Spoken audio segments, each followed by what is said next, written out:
This is the Last Picture Show with Rahim Khan, and today I am reviewing J. Kelly, the latest by Noah Baumbach, starring George Clooney.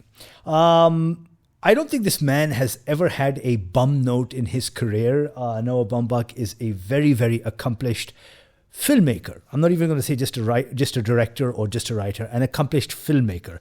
We saw that with his very last, starring Scarlett Johansson and Adam Driver in A Marriage Story. But he has had a number of sort of fine American cinema contributions to that genre, if you will. Frances Ha, which is one of my favorites.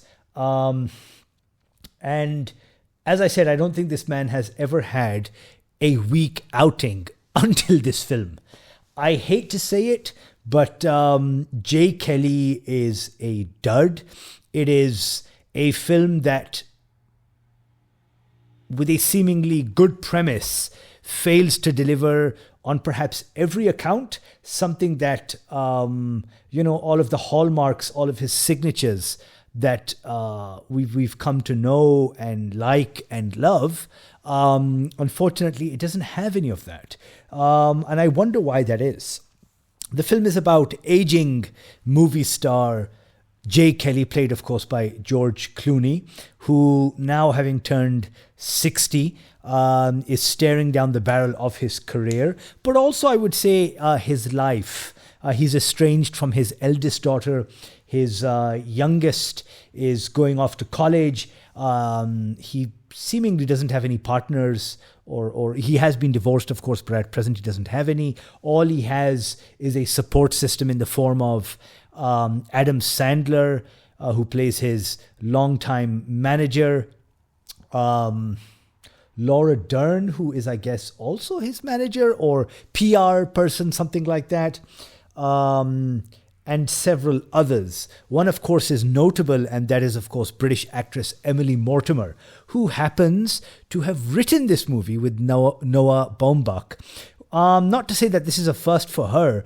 The film has shades of that TV series, of that HBO show that she did with that other British actress who's also a friend. I'm forgetting the name right now. It escapes me. But the film has shades of that, because in that too, Emily Mortimer plays the very well-known movie star, and her friend is brought on board to play her assistant. And there's that sort of struggle between them as they sort of go along.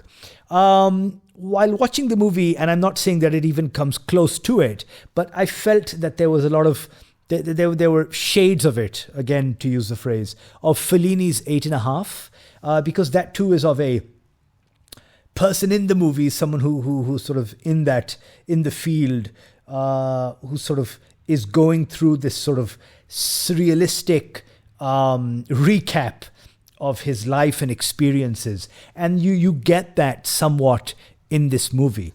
And that's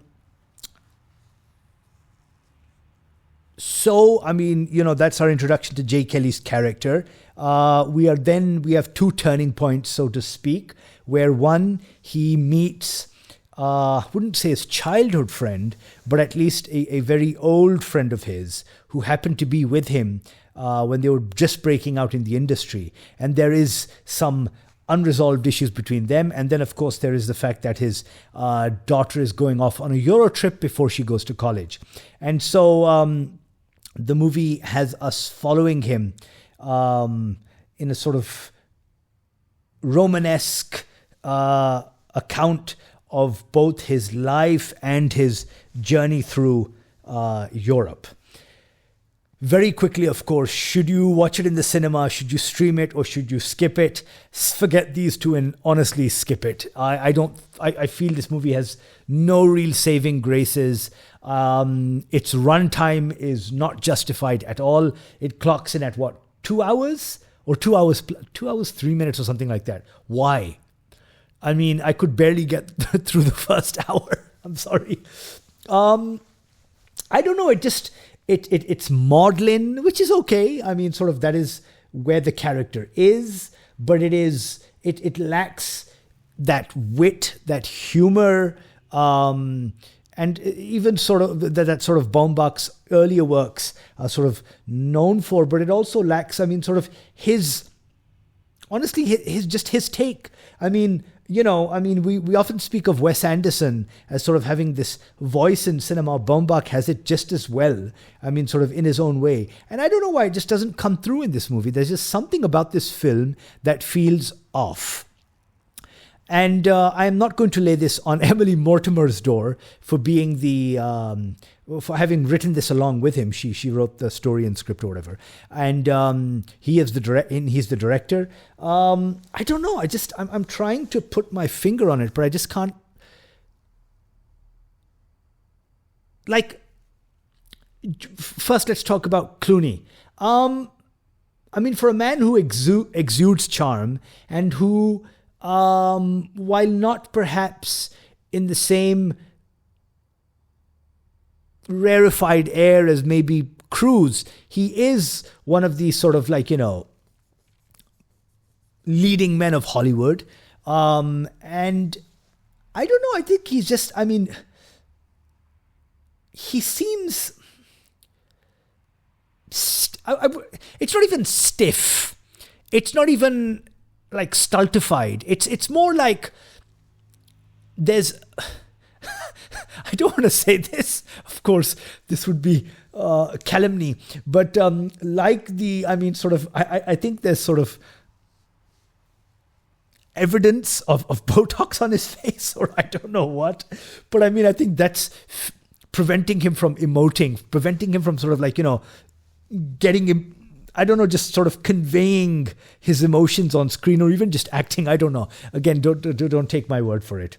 But there's just something that I wasn't able to feel from a character who is meant to be larger than life. I mean, sort of, he's somebody who just walks into a room and it lights up and everyone there is starstruck. I don't feel that. You have that one particular scene in which, through an unfortunate series of events, they end up riding coach on the coach, in this case a train, and he's in sort of like, there seated among the plebs, as one character says.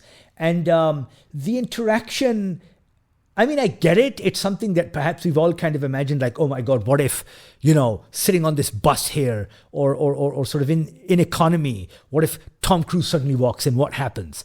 I get it. But I mean, I don't think the scene worked at all. And yeah, I don't know.